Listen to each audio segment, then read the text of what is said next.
All right, let's move on to the Giants quickly, Greg. Frankly, you put in the notes, they blow. your thoughts about this football team? Yeah, my quickie thoughts on this. The Giants' offensive line is freaking horrendous. Like, I love it. And the big thing is, the Patriots should be able to get crazy pressure on Tommy DeVito, who, by the way, I just want to note, I forget who it was. I don't know if it was Gasper or somebody else referred to Tommy DeVito as a Rutgers quarterback. No, don't even say that. He didn't go to Rutgers. He went to Syracuse. So I don't want to even hear that stuff. Don't put him on us. But anyways, their offensive line is freaking horrible, especially It looks like the right tackle. I forget his name right now, but it looks like he's going to be out. He hasn't practiced all week. I mean, they are freaking horrendous outside of the left tackle, Thomas. They have good skill players. I mean, okay skill players. Jalen Hyatt's a rookie that, a lot of people wanted the Patriots to get. I know that Daboll will have a good plan against the Patriots. He knows how to game plan against the Patriots. So if the Patriots don't get pressure in this game, this has to be a big Josh Uche game for me. If it's not, then I think that the Giants are going to do some things because Daboll knows how to go up against the Patriots. Defensively, Lawrence is incredible in the middle of the Giants line.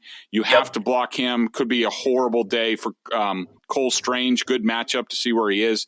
Their cornerbacks stink. Their safeties are pretty good. Looks like Okoriki's going to be back at linebacker. There's Simmons. You have to deal with Wink Martindale. They bring a lot of pressure. He blitzes a lot. So it's going to be, to me, as usual, this is going to be on the two lines. Which line does a better job, the Patriots or the Giants? That's going to tell the story of the game. All right, before we get into the pick for this week's game, we remind you that this episode is brought to you by FanDuel, exclusive wagering partner of the CLNS Media Network. New customers receive $150 in bonus bets with any winning $5 moneyline bet. Patriots are favored on the road by 3.5. Greg, the over-under is something to behold. 34 is the over-under number. Your pick on this game, Greg.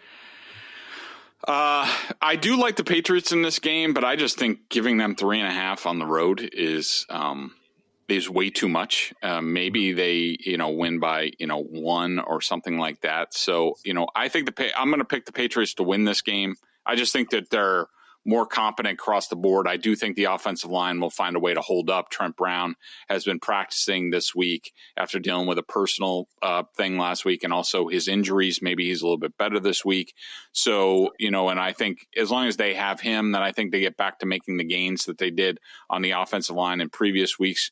So I think the Patriots win. I just think that's a little bit too big of a number. And I think I'm actually going to go over the 34, but that's just an absurd number. 34. Paul Pierce, 34. All right, so I like the Patriots, but I'm standing by my edict. I said a couple of weeks ago, I'm not picking the Patriots, any of these picks, until they actually win a football game on the field. So I'm going to go with the Giants getting the 3.5 at home. I'll go Giants, and I'll go over 34 because that number is crazy. Like whoever's playing quarterback, I just feel like you'll see at least 3 or 4 turnovers in this game, which will set up short fields. So I'll go over the 34. FanDuel is the exclusive wagering partner of the CLNS Media Network. Right now, new customers get $150 in bonus bets with any winning $5 moneyline bet.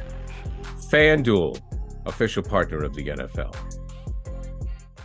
All right, check us out and check Greg out over at BSJ, $50 a year. Bedard and Giardi tag teaming on the Patriots with film, best sources around to give you the information. Also, John Corrales does some great work with the Celtics. You know the deal. BSJ member question of the day from Tyler. Hey, Greg, by most accounts, sounds like Mayo is the head coach in waiting. If that does happen, will that limit their options when it comes to hiring a GM? Can't imagine any GM worth their salt that would take a job without having any input on the coach they'll be working with.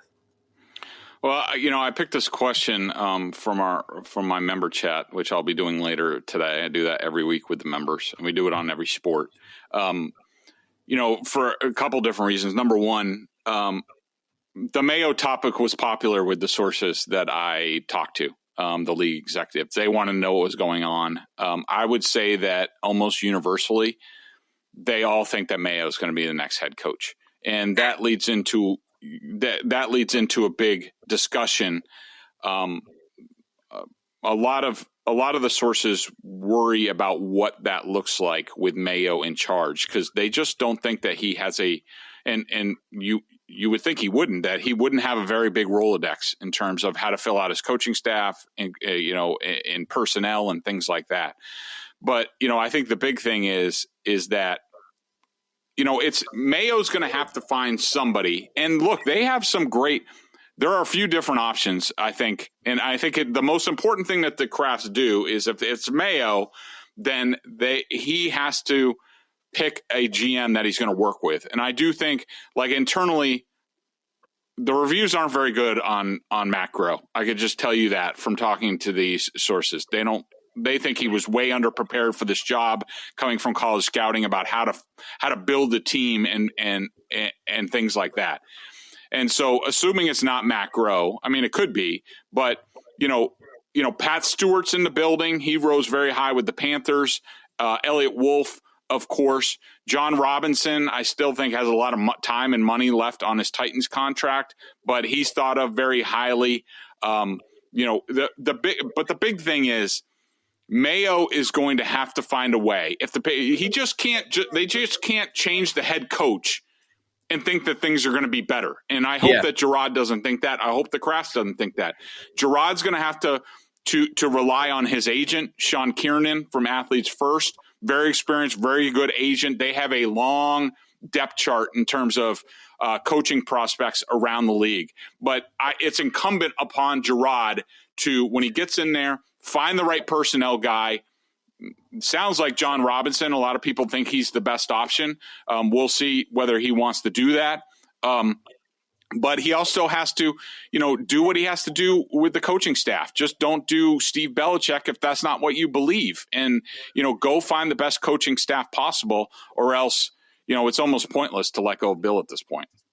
I don't think you bring back the Belichicks. I don't think you bring back, a number of these guys. What has Troy Brown done at wide receiver to continue his job? Special teams has been a disaster. Blow those guys out. The one thing, though, that interests me, and I talked about this on my pod this week, so I won't go too in-depth about it. I did a whole podcast on Gerard Mayo before Thanksgiving. The one thing I would say, though, is offensive coordinator. And I know people want to get rid of Bill O'Brien. They want a young offensive mind, and I understand all of that. But I truly believe it depends on the quarterback. Like, if you don't get a top pick in this draft, if you don't get a top 3 pick, and you don't have a shot at one of May or Williams, and you're not necessarily, believing that the other guys, that all of them, there's not one guy that could be that next face of the franchise dude.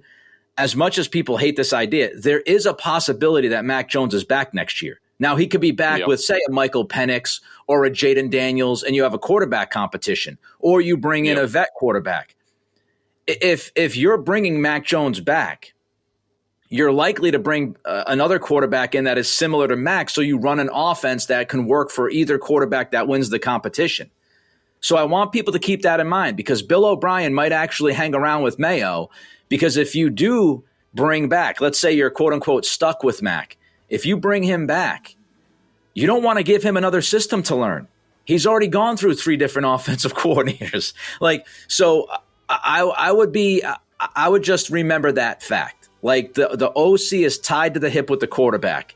And if they're in a position where they can't get somebody else who is an absolute upgrade over Mac, or they want to have a competition, O'Brien could be back as OC as well to try to at least keep that consistency on that side of the football.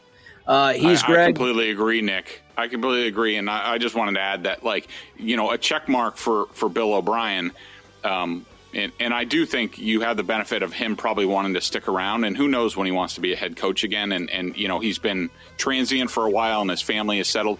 But a check mark for him is that he tailored the Patriots system to Deshaun Watson, and it worked pretty well. And so, he has the ability to tailor it how the quarterback needs it, even if he has different quarterbacks in the room, like, say, Mac Jones and Jaden Daniels or somebody like that. Like, Bill O'Brien is a guy that I would feel very confident in doing that in the best interest of the Patriots. He's Greg. I'm Nick. Everybody have a great weekend.